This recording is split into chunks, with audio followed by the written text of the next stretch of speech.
Hello guys, welcome back again. आज हम बात करने वाले हैं प्लांट एनाटॉमी को लेके कुछ टिप एंड ट्रिक्स के बारे में बात करेंगे। कुछ शॉर्ट टिप्स मैं आपको बताऊंगा, शॉर्ट पॉइंट्स जो आपको एग्जाम में ऑब्जेक्टिव जो क्वेश्चंस होते हैं उनमें हेल्पफुल रहेंगे।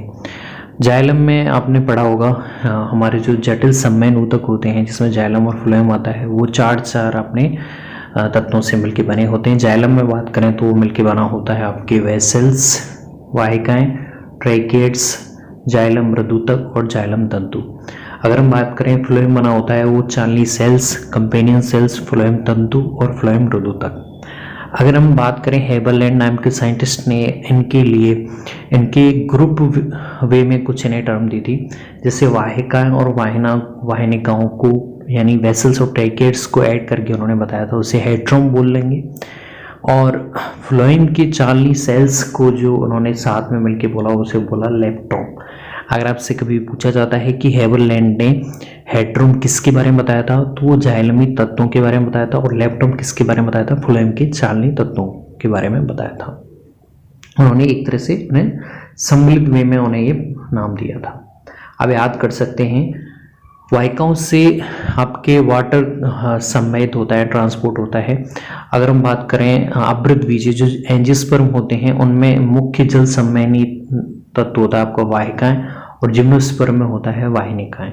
तो हेड्रोम आपके हाइड्रोजन इसमें दिखाई दे रहा है, तो ये जल से रिलेटेड है। बाकी बचा हुआ आपका फ्लोएम यानी वो जल से रिलेटेड होगा। अब हम बात करें ओरिजिन की, तो ओरिजिन पूछते हैं आपकी कोर केमियम कैसी है, उत्पत्ति में द्वितीयक है या प्राइमरी है। देखिए, प्राइमरी ओरिजिन होता है जब भी प्लांट की ग्रोथ हो रही होती है, यानी कि ब्रूडी अवस्था में वो सबसे पहले ओरिजिनेट होते हैं, तो उन्हें प्राइमरी टिश्यू बोलेंगे। अगर वो ग्रोथ की सबसे लास्ट स्टेज में उत्पन्न होते हैं तो वो सेकेंडरी टिश्यू होती है।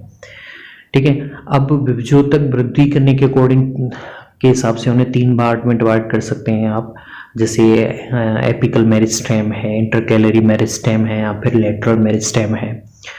ठीक है, तो शीर्षस्थ और इंटरकैलरी मेरिस्टेम में प्राथमिक होते हैं। पार्ट्स विभजोतक जो कि चौड़ाई बढ़ाता है, मोटाई बढ़ाता है, पत्ती की हो या फिर वो तने की हो, वो आपके सेकेंडरी ओरिजिन होता है। तो यहाँ पे आपको याद रखना है, आपसे पूछा जाए कौन सी केमियम होती है जो केवल ओरिजिन में प्राइमरी ओरिजिन वाली होती है, तो वो इंट्राफेसिकुलर केमियम, अंतःपूली एदा।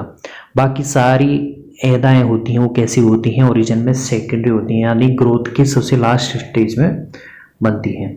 सम्मिनी एदा वेस्कुलर केमियम किसे मिलके बोलते हैं, उसे बोलते हैं इंट्राफेसिकुलर केमियम, या फिर इंटरफेसिकुलर केमियम को मिला के आप सम्मिनी एदा बोलते हैं साथ में। ठीक है, कुछ जलीय पौधों की जड़ों और स्तंभों में परिरंभ नहीं होती है, पेरिसाइकिल नहीं होती। याद रखना आपको, हाइड्रोफाइट्स की रूट और स्टेम में परिरंभ नहीं होती है। कुछ एक बीजपत्री जड़ों में जो आपकी मज्जा होती है, स्टील होती है, वो आपकी स्क्लेरेनमाइटस टिश्यू की बनी हो सकती है, यानी दृढ़ोतक की बनी होती है। अब आप एक क्वेश्चन पूछते हैं ऑलवेज प्लांट एनाटॉमी में, पैसे सेल्स क्या होती हैं, कैस्परिन पट्टियाँ क्या होती हैं आपके, और इनके बारे में ऑलवेज क्वेश्चन पूछा जाता है, तो ये कंफ्यूजिंग कर सकती हैं। तो हम सबसे पहले देखते हैं कैस्परिन पट्टियाँ। ये आपके एंड क्वेश्चन आता है किससे रिलेटेड हैं, किस में उत्पन्न होती है, तो ये आपके एंडोडर्मिस सेल्स में उत्पन्न होती हैं, और ये आपको डाइकोट रूट में आपको ज़्यादा देखने को मिलेंगी। तो सबसे पहले उसमें हम ऊतकों का क्रम देखें तो ऊतकों का क्रम देखें तो सबसे बाहर की तरफ आपके एपिडर्मिस है, उसके अंदर आपके कॉर्टेक्स है, उसके अंदर आपके एंडोडर्मिस है, फिर आपके क्या आएगी, पेरिसाइकिल आएगी, फिर आपके वेस्कुलर टिश्यू आएंगे, फिर आपके स्टील आएगी यानी कि मज्जा आएगी। तो ये आपका बाहर से अंदर की तरफ क्रम है। तो हम यहाँ पे एंडोडर्मिस में बात करेंगे क्या क्या होता है, साथ में पेरिसाइकिल में जो मिलती हैं आपकी लेटरल रूट्स उनके बारे में डिस्कस करेंगे। तो एंडोडर्मिस की सेल्स की अरीय और स्पर्शरेखीय भित्तियों में कैस्परिन पट्टियां पाई जाती हैं। ठीक है, ये कैस्परिन साइंटिस्ट थे, उनके बेस पे ये नाम दी गई हैं। ये कैस्परिन पट्टियां किस मिलती हैं, एंडोडर्मिस की स्पर्शरेखीय भित्तियां यानी कि आसपास वाली भित्तियों में, साथ में इनके रेडियल भित्तियों में भी ये देखने को मिलती हैं। अब किन्हें पैसे सेल्स किसे कहते हैं, एंडोडर्मिस की वो सेल्स होती हैं जो प्रोटोजाइलम के सामने होती हैं। जाइलम सबसे दो तरह से आप देख सकते हैं विकास के आधार पर, प्रोटोजाइलम या फिर मेटाजाइलम। तो प्रोटोजाइलम के सामने जो एंडोडर्मिस की सेल्स होती हैं उनमें आपकी केस्परिन पट्टियां एब्सेंट होंगी, इन्हें ही पेसेज सेल्स बोलते हैं। ठीक है, ओके। पेसेज सेल्स इनका वर्क होता है जो भी वाटर, कैपिलरी वाटर अवशोषित किया जाता है उसे वल्कुट से होते हुए, एंडोडर्मिस से होते हुए पेरिसाइकिल में मार्ग देती हैं। अगर आपकी केस्परिन पट्टियां ही होंगी चारों तरफ से तो आपका वाटर है वो अंदर तक नहीं जा पाएगा, पेरिसाइकिल मतलब एंडोडर्मिस से आगे नहीं बढ़ पाएगा। इसीलिए बीच बीच में आपके प्रोटोजाइलम के सामने जो सेल्स होती हैं उनमें केस्परिन पट्टियां एब्सेंट होंगी, तो उसकी वजह से जल वहां से होकर निकल सकता है। पेरिसाइकिल में बात करें तो पेरिसाइकिल का भाग आल्सो जो प्रोटोजाइलम के सामने होता है उनसे आपके लेटरल रूट्स उत्पन्न होती हैं। तो लेटरल रूट्स कैसी होती हैं उत्पत्ति में? एंडोजीनस होती हैं, क्योंकि ये अंतःरंभीय क्षेत्र से उत्पन्न होती हैं। ठीक है, ठीक है। तो लेटरल रूट्स उत्पत्ति में एंडोजीनस होती हैं, साथ में आपकी एडवेंटिस रूट होती हैं वो भी उत्पत्ति में एंडोजीनस होती हैं। ठीक है, ओके।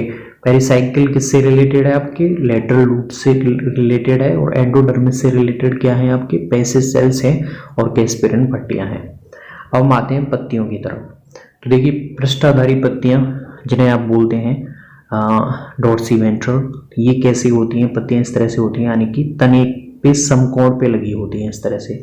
तो इसकी दोनों सतहों पे, इस सतह पे तो प्रकाश ज़्यादा पड़ेगा, इस सतह पे प्रकाश बिल्कुल बहुत कम पड़ेगा, तो इसलिए दोनों सतहों में की संरचना में अंतर होता है।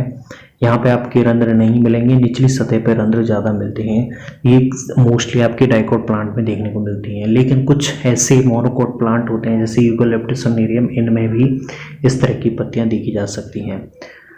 अब आइसोबायलैटरल समद्विपार्श्व पत्तियां मोस्टली मोनोकोट में मिलती हैं, लेकिन इसका एग्जाम्पल है लिलियम जो कि डाइकोट है, लेकिन फिर भी इसमें समद्विपार्श्व पत्तियां मिलती हैं। अब ये किस तरह से होती हैं? ये होती हैं तने से पैरेलल, इस तरह से पैरेलल। ये तना है आपका और इसके इस वे में ही है। पैरेलल का मतलब है इसमें जो इसकी दोनों सतहों पे, नीचे वाली और ऊपर वाली दोनों सतहों पे प्रकाश अच्छे से पड़ता है। तो इस तरह से प्रकाश अच्छे से पड़ेगा तो इसमें जो रंध्र हैं दोनों सतहें होंगी, उनकी संरचना में अंतर नहीं होगा। रंध्र हैं दोनों सतहों पे समान संख्या में मिलते हैं, ये आपको याद रखना है। पी प्रोटीन और पी फ्लोएम का वर्क देखते हैं। ये आपके फ्लोएम सेल्स में मिलती हैं, फ्लोएम के तत्वों में। आपकी चालनी जो सेल्स होती है उसमें विशेष प्रकार का पी प्रोटीन या फिर पी फ्लोएम पाया जाता है, जिसका मेन वर्क होता है कटे हुए घावों की सील को बंद करना, और ये भोजन की संवहन क्रिया से भी संबंधित होते हैं। तो आपसे पूछा जाता है कि पी प्रोटीन या पी फ्लोएम का वर्क क्या होता है। बेसिकली फ्लोएम को आप 4 पार्ट में डिवाइड कर सकते हैं। फ्लोएम के तत्व 4 होते हैं, फ्लोएम मृदुतक और फ्लोएम तंतु, कंपेनियन सेल्स और चालनी सेल्स। तो चालनी सेल्स में विशेष प्रकार का प्रोटीन मिलती है जिसे पी प्रोटीन बोलते हैं। इसका मेन वर्क होता है कटे फटे घावों की सील को बंद करना। ओके, तो ये थे मैंने कुछ टिप्स बताए हैं। यहाँ पे पत्तियों में ऑलवेज कंफ्यूजन होता है। पृष्ठाधारी पत्तियां हैं, इसमें आपकी कौन सी सतह पर रंध्र मिलेंगी? ये तने के समकोण पे लगी होती हैं इस तरह से। ठीक है, तो निचले वाली सतह पे रंध्र मिलेंगे और ऊपर वाली सतह पे प्रकाश अधिक पड़ रहा है, इसलिए दोनों सतहों में अंतर होगा। जबकि समद्विपार्श्व होती हैं वो मोनोकोट में मिलती हैं, उसकी पत्तियां इस तरह से होती हैं, यानी तने के पैरेलल। तो बेसिकली दोनों सतहों पे प्रकाश अच्छे से पड़ सकता है, इसलिए संरचना में अंतर बिल्कुल नहीं होगा। अब हम बात करें पेरिसाइकिल की, तो उससे का जो भाग प्रोटोजाइलम के सामने होता है उनसे लेटरल रूट्स उत्पत्ति होती है। ये एंडोजीनस होती हैं क्योंकि ये अंतःरंभीय क्षेत्र से उत्पन्न हो रही हैं। बाह्यरंभीय क्षेत्र से उत्पन्न होती हैं तो वो कैसी होंगी? तने से उत्पन्न होने वाली जड़ें होती हैं वो आपके एक्सोजीनस होती हैं, जैसे बरगद में जैसे मिलती हैं। केस्परिन पट्टियां जो प्रोटोजाइलम के सामने होती हैं, एंडोडर्मिस की जो सेल्स प्रोटोजाइलम के सामने होंगे उनमें एब्सेंट होती हैं, उन्हें ही पेसेज सेल्स कहते हैं, जो अवशोषित जल को वल्कुट से परिक्रम में मार्ग प्रदान करता है। ये कुछ कैमियम देखी थी हमने। एकमात्र कैमियम है जो प्राइमरी ओरिजिन वाली होती है, वो होती है इंट्राफेसिकुलर कैमियम। बाकी सारी कैमियम सेकेंडरी ओरिजिन वाली होती हैं। मैंने बताया था हेबरलैंड ने आपके जाइलम के तत्वों को हेड्रम बोला था और फ्लोएम के चालनी तत्वों को लेप्टम बोला था। तो ये कुछ टिप्स एंड ट्रिक्स हैं जो आपको ऑब्जेक्टिव अप्रोच में कई क्वेश्चन सही करा सकती हैं। ये आपको तभी समझ में आएंगे जब आपने प्लांट एनाटॉमी पूरे अच्छे से पढ़ा होगा। आई होप गाइस आपको अच्छे से समझ में आया होगा। हम आने वाली वीडियो में ऐसे ही कई सारे टॉपिक्स पे बात करेंगे। थैंक्स।